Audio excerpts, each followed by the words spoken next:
Shalom Indonesia, salam Nusantara, dari Sabang sampai Merauke, dari Miangas sampai Pulau Rote. Senang bertemu dengan bapak-bapak, ibu-ibu, saudara-saudari yang kekasih, rekan sahabat handai tolan, dan seluruh pemirsa. Tuhan Yesus memberkati. Doa dan harapan saya, biar kekuatan Tuhan, kemurahan Tuhan, pertolongan Tuhan menyertai kita. Puji nama Tuhan. Saya akan mengambil renungan hari ini. Saya tidak bisa katakan selamat pagi, selamat sore, ya, karena situasi dan kondisi penguploadan begitu luar biasa. Sukarnya, jadi hari ini saya hanya berbicara menyapa Anda dengan hari ini. Ya, sampai nanti situasi menjadi normal kembali. Puji nama Tuhan, saya akan mengambil dari Yohanes 15 ayat 18 sampai dengan 27. Demikian firman Allah. Jikalau dunia membenci kamu, ingatlah bahwa ia telah dahulu membenci aku daripada kamu. Sekiranya kamu dari dunia, tentulah dunia mengasihi kamu sebagai miliknya. Tapi karena kamu bukan dari dunia, melainkan aku telah memilih kamu dari dunia, sebab itulah dunia membenci kamu. Ingatlah apa yang telah kukatakan kepadamu, seorang hamba tidak lebih tinggi daripada tuannya. Jikalau mereka telah menganiaya aku, mereka juga akan menganiaya kamu. Jikalau mereka telah menuruti firmanku, mereka juga akan menuruti perkataanmu. Tapi semuanya itu akan mereka lakukan terhadap kamu karena namaku, sebab mereka tidak mengenal Dia yang telah mengutus aku. Sekiranya aku tidak datang, tidak berkata-kata kepada mereka, mereka tentu telah berdosa. Tapi sekarang mereka tidak mempunyai dalih bagi dosa mereka. Barang siapa membenci aku, ia membenci juga Bapakku. Sekiranya aku tidak melakukan pekerjaan di tengah-tengah mereka seperti yang tidak pernah dilakukan orang lain, mereka tentu tidak berdosa. Tapi sekarang walaupun mereka telah melihat semuanya itu, namun mereka membenci Bapakku maupun membenci aku maupun Bapakku. Tetapi firman yang ada tertulis dalam kitab Taurat, mereka harus digenapi. Mereka membenci aku tanpa alasan. 26.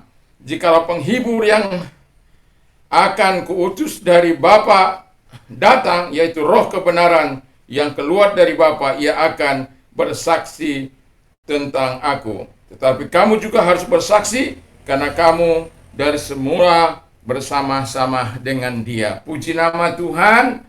Dan tema kita adalah pelayanan Roh Kudus. Khususnya saya menyoroti pasal 20 ayat 26 dari pasal 15 ini. Di sana dikatakan, di dalam ayat ini Yesus menggunakan dua nama untuk Roh Kudus. Yang pertama dalam bahasa Inggrisnya dikatakan Comforter atau penghibur. Jadi ketika Roh itu, kalau kita melihat perikop ini, bagaimana dunia membenci, bagaimana dunia menganiaya, dunia tidak menyukai orang-orang yang percaya kepada Kristus, dan Yesus sendiri sudah terlebih dahulu mengalami. Dan tadi firman Allah sudah kita dengar bahwa seorang murid, seorang orang percaya tidak lebih dari gurunya. Kalau gurunya mengalami penderitaan, maka murid-muridnya juga akan mengalami penderitaan. Karena kita mengikuti teladan Yesus. Jadi bukan berarti kita harus mati di kayu salib, bukan ya. Tetapi itulah, itu sebabnya Roh Kudus, yaitu the Spirit of God, itu dia mengatakan bahwa di dalam ayat itu dikatakan sebagai comforter, dia memberikan penghiburan. Mengapa dia memberikan penghiburan? Karena dunia yang membenci kita, mengecam kita, mungkin menganiaya kita. Tadi pagi, minggu saya berkata tentang bagaimana ketika dalam ibadah, itu pun penguploadannya sampai lama sekali, sehingga tidak bisa yang lain, ya. Jadi karena sudah melewati batas, akhirnya saya menunda untuk berbicara soal sore harinya. Ya, puji nama Tuhan. Jadi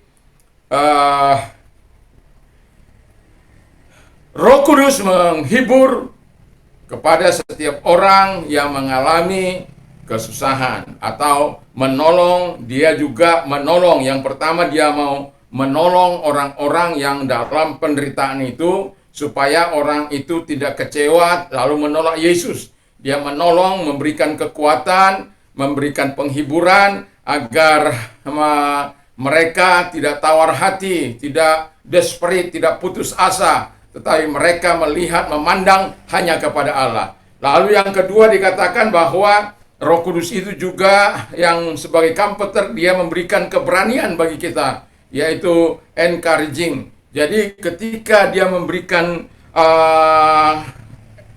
mengencourage kita, roh yang memberikan kepada kita atau membesarkan hati kita bahwa ini tidak selamanya terjadi. Katakan kita sedang mengalami penderitaan atau penganiayaan, kita akan mengatakan ini tidak selamanya terjadi. Kalau kita melihat saudara-saudara kita di Aceh, bagaimana gereja mengalami penutupan dan lain sebagainya, tapi bukan hanya di Aceh, di daerah ini juga terjadi hal yang sangat sangat tidak menyenangkan sebenarnya. Tapi itulah situasi dan kondisi.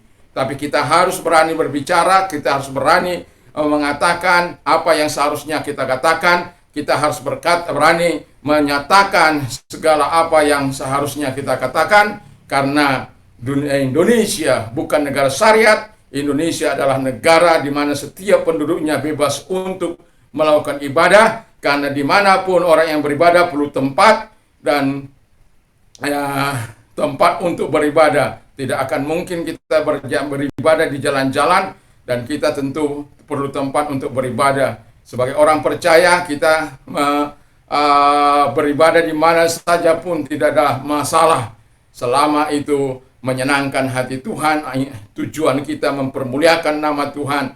Itulah sebabnya sebenarnya tugas dan tanggung jawab pemerintah seharusnya memfasilitasi gereja-gereja, bukan malah menutupnya, bukan malah melarangnya, sebagai agen daripada atau alat dari negara ini yang memberikan sesuatu yang harus mengakomodasi semuanya.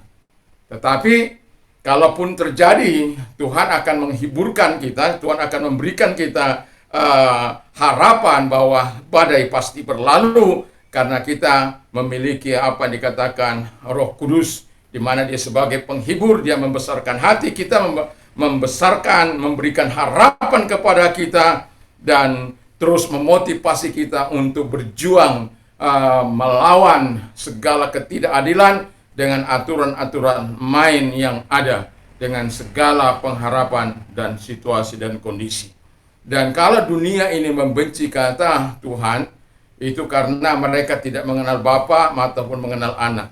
Kalau mereka mengenal Bapa maupun Anak, maka mereka akan melakukan yang baik, yang benar, yang sesuai dengan kehendak Bapa di surga. Dan kemudian juga kita, yang ketiga dari comforter itu sendiri atau penghibur itu sendiri, dia akan menguatkan kita. Dan untuk menghadapi badai itu, dia akan menguatkan kita untuk terus berharap kepada Allah, terus untuk tidak putus asa, atau apapun namanya dalam kehidupan ini, kekuatan daripada Tuhan akan senantiasa diberikan kepada kita. Dan itulah yang disebabkan oleh situasi dan kondisi kita mungkin menjadi susah, tapi apabila kita bersama dengan Allah, saya yakin dan percaya Tuhan akan terus memberikan kekuatan bagi kita untuk melewati masa-masa sulit itu. Lalu yang kedua dikatakan bahwa Roh Kudus itu disebut juga the Spirit of Truth, Roh kebenaran. Nah, ketika Roh kebenaran itu mengajar kita untuk tidak melakukan apa yang jahat, untuk kita berjuang bukan dengan dasar kita berjuang, firman Allah itu mengajar kita untuk mengasihi musuh kita, mendoakan mereka, bukan membalas yang jahat dengan yang jahat. Itu sebabnya the Spirit of Truth itu mengajar kita untuk tetap, walaupun diperlakukan tidak adil, tapi kita tetap melakukan apa yang baik. Kita tetap akan terus melakukan ibadah kita kepada Tuhan, Siapapun tidak bisa melarang itu. Dengan situasi dan kondisi apapun. Kalau kita menyadari bahwa dimanapun manusia untuk beribadah perlu tempat. Jadi tidak asal menutup dan menutup. Dan dari akomodasi kalau berikan tempat, tunjuk di mana. Itu baru benar, solusi yang benar, win-win solution. Bagaimana kalau diperhadapkan kepada Anda seperti hal yang seperti itu? Tentu tidak akan menyenangkan. Tapi saya mau katakan dari hati saya yang paling dalam, dimanapun manusia yang... Jadi kalau sahabat-sahabat saya melakukan ibadah mereka, itu karena Tuhan mau mereka melakukan yang terbaik bagi Tuhan. Menyenangkan hati Tuhan, mempermuliakan hati Tuhan, untuk taat kepada pemerintah sebenarnya, untuk melakukan apa yang berkenan. Tetapi ibadah itu tidak bisa ditahan untuk tunggu dapat izin baru kita beribadah. Bukan berarti situasi dan kondisinya. Itu sebabnya pemerintah perlu membina, bukan menutupnya, bukan melarangnya. Membina dan memberikan solusi, itu baru paten, baru hebat. Jadi situasi dan kondisi ketika dikatakan kita mengalami situasi yang tidak menyenangkan, sebenarnya Roh Kudus diberikan bagi kita melayani kepala kita, melayani hati kita, supaya kita hati kita tetap tertaut kepadanya, kepala kita dengan diisi dengan hal-hal yang positif, hal-hal yang baik, dan berjuang dengan situasi kondisi hukum di negara ini, dan perlu kita berjuang mungkin untuk mendapatkan hak-hak kita. Tetapi yang mau saya katakan adalah jangan melakukan apa yang tidak berkenan, apalagi memaki-maki pemerintah, mengancam dengan bukan, karena Tuhan tidak menginginkan. Berdoa kepada Tuhan supaya semua masyarakat memiliki rasa kebersamaan, rasa bahwa oh ya, kalau saya di pihak mereka bagaimana, tentu. Tetapi kita tidak melupakan bahwa ada orang-orang yang sebagai ya, jadi ada orang-orang yang membenci karena mereka tidak mengenal Bapa ataupun mengenal Anak. Seandainya mereka mengenal Bapa, lalu menurut firman Allah, mereka tidak akan melakukan itu. Puji nama Tuhan. Lalu dia, the Spirit of Truth itu, roh kebenaran itu juga akan menerangi hati kita, supaya hati kita itu tidak menyalahkan siapa-siapa, dan juga tidak istilahnya terus dalam hati kita penuh kepahitan, penuh kebencian.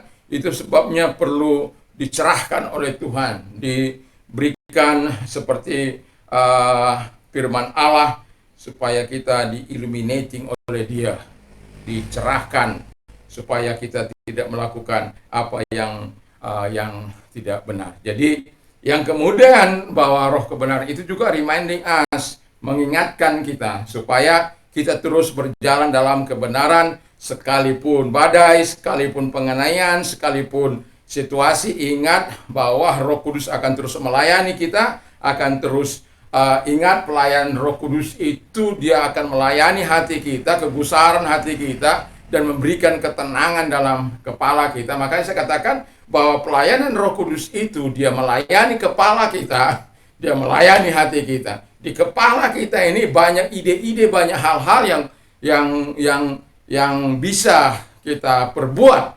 Tetapi di hati kita ini juga ada hal yang bisa mengkaitkannya semua dengan apa yang dikehendaki oleh Bapa, sehingga hati kita cenderung untuk hidup bersama dengan Tuhan, sekalipun mungkin diperlakukan tidak adil. Karena Roh Kudus akan melayani kepala kita, melayani hati kita, supaya kita tetap on the track, tetap berada dalam jalur Tuhan, sekalipun kita mengalami yang namanya kesulitan, dan kita tidak akan pernah putus asa, karena kita tahu bahwa Tuhan akan membela kita, Tuhan akan menghiburkan kita. Itu bedanya kita ketika kita mengalami tadi kemarin saya berkata di ibadah minggu bahwa uh, ketika kita mengalami itu kita tidak sendiri, bahwa dia sudah mengatakannya terlebih dahulu dan kita tidak sendiri, dan jangan pernah kita sampai kecewa lalu menolak dia. Itu poinnya. Hari ini saya mau katakan kepada kita bahwa supaya kita tetap menyadari bahwa pelayanan Roh Kudus itu siap melayani pikiran kita, kepala kita, melayani hati kita, hidup kita, supaya kita tetap berpegang kepada kebenaran firman Allah. Saya katakan bahwa ketika kita mengalami masa-masa yang sulit, saya yakin dan percaya Anda, ketika saya mengalami masa-masa sulit saya di pulau ini, tapi saya mau katakan tangan Tuhan tidak pernah terlepas. Tangan Tuhan senantiasa memberikan, menopang saya, melepaskan saya dari segala kesulitan-kesulitan itu. Jadi tetaplah percaya kepada pelayanan Roh Kudus yang senantiasa memberikan kita bagi hati kita, supaya kita, tujuannya apa sih? Tujuannya yaitu membawa kita kepada keenam hal tadi, supaya kita sadar bahwa Roh Kudus itu menolong kita, memberikan keberanian, membesarkan hati kita, memberikan motivasi kepada kita, lalu kemudian juga menguatkan kita dalam segala situasi yang kita alami. Lalu dia memberikan firman Allah atau mengajar kita dengan firman, karena saya katakan bahwa jadi teguh dalam kehidupan ini karena kita berpegang pada firman Allah. Maka firman Allah bilang bahwa you are my portion, O Lord, I have promised to obey your word. Jadi Tuhan itu bagianku. Jadi kalau Tuhan itu bagianku dan aku telah berjanji bahwa aku akan taat kepada Tuhan. Nah, ketika Tuhan menjadi bagian kita, kita akan taat kepada Tuhan sekalipun dalam penderitaan, sekalipun dalam masalah, kita tidak akan lepaskan Tuhan. Karena apa? Dibandingkan dengan segala kebaikan, kemurahan Tuhan, pertolongan Tuhan dalam kehidupan kita, permasalahan kita, kesulitan kita, penderitaan kita, tidak disebanding dengan kasih karunia yang Tuhan berikan, dengan damai yang Tuhan berikan, dengan sukacita yang Tuhan berikan, dengan kekuatan yang Tuhan berikan, dengan ketika kita sakit Tuhan sembuhkan, ketika kita lemah Tuhan kuatkan, ketika kita mengalami pergumulan Tuhan datang menyertai kita. Dan bahkan firman Allah, ketika engkau berdoa, dia menjawab. Ketika engkau dalam masalahmu, Tuhan memberikan kepadamu penyertaan yang begitu luar biasa. Bahkan bukan hanya itu, Tuhan memperpanjang umur kita, memberikan kita kelegaan. Bahkan firman Allah katakan bahwa ketika engkau sudah menjadi tua, kamu tetap gemuk dan segar di pelataran bait Allah. Tidak pernah meninggalkan. Sampai masa putih rambutku, dia Tuhan tetap menggendong aku. Puji Tuhan, ini rambut saya sudah putih. Makanya kalau ada orang bilang, "Chat itu Pak Pendeta," saya bilang kepada mereka, hampir 55 tahun saya menunggu untuk putih, supaya putih. Karena apa? Saya ingin digendong.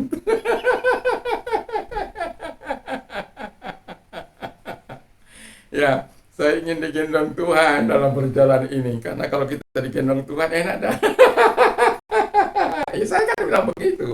Jadi puji Tuhan. Jadi kita tetap stay dalam Tuhan dan ingatlah pelayanan Roh Kudus di dalam kehidupan kita. Kalau kita mengingat pelayanan Roh Kudus untuk melayani hati dan pikiran kita, kita tidak akan pernah kecewa sekalipun di dalam keadaan apapun. Karena sebagai komputer, sebagai the Spirit of the Truth, dia akan melakukan fungsinya bagi kita menyangkali Tuhan. Justru kita semakin dalam mengasihi Tuhan, semakin dalam Anda tahu kalau paku itu di misalnya di, mau masuk ke dalam, dia ditotok, harus lebih kuat supaya lebih semakin kuat orang menganiaya kita, maka semakin kuat pengharapan kita kepada Tuhan, semakin teguh kita berdiri di hadapan Tuhan. Kalau kita mengerti arti pelayanan Roh Kudus di dalam hidup kita. Tapi kalau kita tidak mengerti arti pelayanan Roh Kudus kepada kita, mungkin kita akan berkata, mengapa ini terjadi kepadaku Tuhan? Makanya saya katakan, sadarilah bahwa pelayanan Roh Kudus sampai hari ini, detik ini, bahkan sampai masa yang akan datang, dia tidak akan pernah melupakan setiap orang-orang yang percaya kepadanya. Bahkan dikatakan sampai kita bertemu muka dengan dia.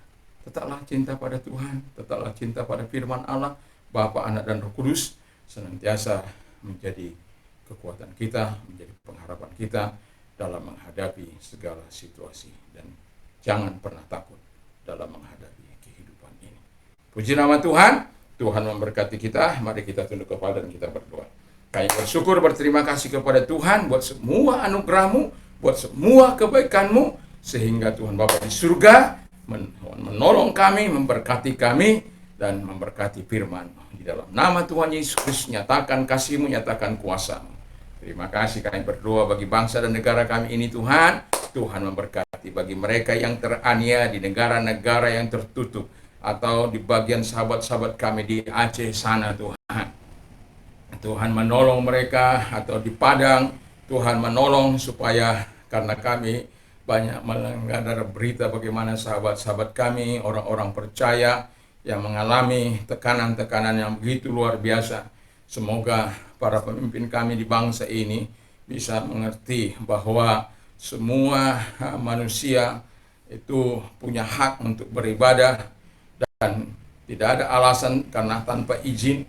Seharusnya pemerintah mengakomodasi, memberikan solusi yang tepat, karena tidak ada jalan lain dimanapun manusia itu perlu beribadah, perlu tempat, dan pemerintahlah yang bisa mengakomodasi itu. Tetapi kami tahu bahwa firman Allah berkata, dunia ini akan membenci kamu, karena mereka tidak mengenal Bapa maupun Anak.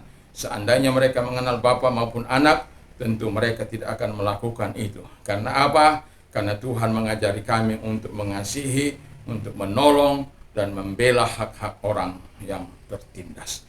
Terima kasih Bapa di surga, terima kasih. Kami bersyukur, kami berterima kasih. Di zaman ini kami sungguh bersyukur Tuhan, karena kami bisa memblow up apapun yang terjadi di sekitar kami. Dalam kurun waktu beberapa saat kami bisa melihat respon saudara-saudara kami, dan itulah sebabnya Tuhan Yesus, kami mau berdoa sehingga bangsa kami ini menjadi bangsa yang diberikan kebesaran jiwa, sebagaimana ketika hamba-Mu ini masih kecil, masih kanak-kanak, kami sangat bisa memiliki sahabat-sahabat yang begitu luar biasa. Kami tidak pernah mempertanyakan agama-Mu apa, kami tidak pernah mendengarkan kata-kata kafir, kami tidak pernah mendengarkan kamu agamamu apa, dan lain sebagainya. Tetapi kami bisa bermain, kami bisa bersandagura, kami bisa saling mengolok mungkin. Tetapi kami tanpa memiliki rasa takut untuk yang akan menista sebuah agama. Dan itulah sebabnya Tuhan Bapa di surga, kami mohon kepada Tuhan, kami tidak diajar untuk menista, kami juga tidak diajar untuk mengolok, kami juga tidak diajar untuk merendahkan orang lain atau melecehkan agama orang lain. Kami tidak diajar itu. Tapi kami diajar untuk mengasihi, memberitakan tahun rahmat Tuhan, memberitakan kasih karunia Tuhan kepada siapapun. Terima kasih, dan itu hak setiap orang untuk menyatakan berita kasih bagi setiap orang. Terima kasih Bapa di surga, dan itulah sebabnya Tuhan tolong semuanya sahabat-sahabat kami yang menderita, kami yakin tetap Engkau menolong. Sahabat kami yang ada di Nigeria sana Tuhan, ataupun di negara-negara tertutup lainnya. Kami tahu ada banyak negara-negara, tetapi kami mau memohon kepada Tuhan agar Engkau Allah menolong sahabat-sahabat kami, orang-orang percaya, supaya tetap berpegang teguh pada Tuhan, dan supaya mereka mengerti ada pelayanan Roh Kudus dalam kehidupan mereka yang akan menguatkan hati mereka, pikiran mereka, sehingga mereka tidak akan memberontak, melainkan dengan segenap hati mereka akan terus taat kepada Tuhan, sembari mereka memakai akal mereka, pikiran mereka untuk berjuang tanpa harus melakukan kekerasan sebagaimana di bangsa ini. Kami bersyukur ada banyak orang-orang yang tahu hukum, yang bekerja untuk membela orang-orang yang melakukan apa yang baik dan benar, ketika mereka disalah mengerti, dan Tuhan tolong semuanya. Dan kami juga berdoa kepada sahabat-sahabat kami YouTuber, supaya mereka tetap bisa melakukan apa yang dikehendaki oleh Yesus, tanpa harus mencaci maki dan tanpa harus melakukan apa yang kasar. Dan Tuhan Bapa di surga, biarkan kami memberitakan kasih rahmat Tuhan, biarkan kami dengan cara-cara yang Engkau kehendaki. Terima kasih Bapa di surga, Tuhan tolong dan sahabat-sahabat kami yang Tuhan pakai untuk melakukan mujizat dan kesembuhan. Tuhan memberkati mereka, dan harapan kami semakin banyak orang-orang yang Kau pakai untuk memberkati Indonesia, sehingga Indonesia Tuhan dilawati oleh Tuhan, terjadi hujan pertobatan, hujan keselamatan, karena tidak ada satu kekuatan yang dapat menghadang kekuatan-Mu, sekalipun mungkin dengan cara-cara intimidasi, tekanan, dan lain sebagainya. Semakin dihambat dia merambat, semakin dihimpit dia melejit karena Tuhan, dan semakin tekanan kuat, maka lambung semakin bola itu semakin kuat dilempar, maka dia akan melenting semakin tinggi. Dan itulah sebabnya Tuhan kami bermohon, sehingga kami mengerti akan maksud dan rencana Tuhan dalam hidup kami, tanpa harus melakukan apa yang jahat di mata Tuhan. Dan yang sakit Tuhan sembuhkan, yang lemah Tuhan kuatkan, yang mengalami pergumulan Tuhan tolong. Dan bagi mereka yang mau mengalami krisis, Tuhan tolong mereka, supaya mereka mendapat lawatan Tuhan, berjumpa dengan Engkau. Dan bagi mereka yang mau menerima Yesus sebagai Tuhan dan Juru Selamat, Tuhan tolong mereka. Dan di dalam nama Yesus, karena kami tahu kalau Tuhan hadir kepada mereka, tidak ada satupun orang yang dapat menghalangi iman. Karena kami tahu di bangsa kami ini ada banyak orang, organisasi-organisasi tertentu, ketika seseorang menganut agama yang keluar dari mereka, itu akan terjadi sesuatu yang tidak yang menyenangkan. Sebagai anak bangsa, seharusnya kami tidak mencampuri hal-hal yang paling prinsipil dalam kehidupan ini, yaitu memiliki keyakinan, kepercayaan kepada siapapun kami untuk melakukannya. Dan itulah sebabnya kami Tuhan mohon, sehingga masyarakat Indonesia dari Sabang sampai Merauke, mereka adalah orang-orang yang semakin dewasa dalam berpikir, bertindak, dan berperilaku. Terima kasih Bapa di surga. Dan kami juga berdoa bagi anak-anak muda, supaya mereka terus mengasah diri mereka seperti Sadrak, Mesak, Abednego, ketika mereka hidup, mereka melakukan apa yang benar dan baik di mata Tuhan, seperti juga Samuel dari kecil seperti Timotius sampai kepada masa tua mereka melakukan apa yang benar dalam menggerakkan orang-orang dalam mengajar kerohanian seseorang. Dan bagi pebisnis seperti Abraham, Ishak, Yakub yang memberikan dampak, atau Ayub yang memberikan dampak di mana mereka hidup pada waktu itu. Terima kasih Bapa di surga, sehingga semuanya menikmati kebaikan dari Tuhan. Di dalam nama Yesus kami bersyukur dan berdoa. Haleluya. Amin. Puji nama Tuhan. Damai sejahtera Allah yang melampaui segala akal akan memelihara hati dan pikiran kita. Dan juga saya mau katakan, iman timbul dari pendengaran-pendengaran firman Kristus. Berbahagialah orang yang mendengar, menyimpan, dan melakukan firman Allah dalam hidupnya. Dan saya mau katakan, apa saja yang orang lain ingin lakukan kepadamu, lakukan jugalah demikian kepada mereka. Allahku akan mencukupi segala kebutuhan menurut kekayaan dan kemuliaan dalam Kristus Yesus. Jangan pernah lupa, apa saja yang kau minta dan doakan, percayalah bahwa Tuhan sudah memberikannya kepadamu, maka hal itu akan diberikan kepadamu. Tuhan Yesus bersukacita dengan orang bersukacita, menangislah dengan orang menangis. Doa dan harapan saya, kekuatan daripada Tuhan senantiasa menyertai kita. Hari-hari perjalanan hidup kita terus disertai dengan kekuatan Tuhan. Sehingga apapun yang terjadi dalam hidup ini, ketahui ada pelayanan Roh Kudus yang siap menolong, mengawal Anda dalam perjalanan hidup ini. Nah, kalau Anda beraktivitas di pagi hari ini, ataupun saya tidak tahu apakah ini bisa cepat keluar atau tidak, saya tidak tahu. Tapi saya mau katakan bagi kita semuanya, supaya di hari ini apabila kita beraktivitas, jangan lupa memakai masker, lalu kemudian mencuci tangan dengan hand sanitizer, menjaga jarak, menjauhi dari kerumunan, lalu mengurangi mobilitas. Dan yang keenam, yang tidak kalah pentingnya, berdoalah. Berdoa masyarakat, lingkungan, berdoa untuk bangsa dan negara dengan sangat rapat kita satukan bahwa pandemi akan berlalu. Sehingga ekonomi kita bisa bergerak maju, nama Tuhan dipuji dan dipermuliakan. Tuhan Yesus memberkati. Bagi Anda pengedar narkoba, jangan lakukan itu. Bertobatlah. Yesus sangat mengasihi Anda. Atau pengguna narkoba, Yesus sangat sayang pada Anda. Dan Tuhan mau engkau datang kepada Dia. Dan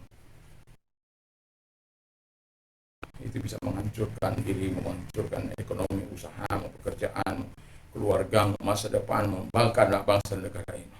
Jangan lakukan itu. Katakan tidak kepada narkoba. Katakan ya terhadap Yesus, terhadap firman dan Roh Kudus. Maka engkau akan menikmati segala kebaikan dari surga. Tuhan Yesus memberkati. Salam Indonesia, salam Nusantara. Selamat beraktivitas di hari ini. Tuhan Yesus memberkati.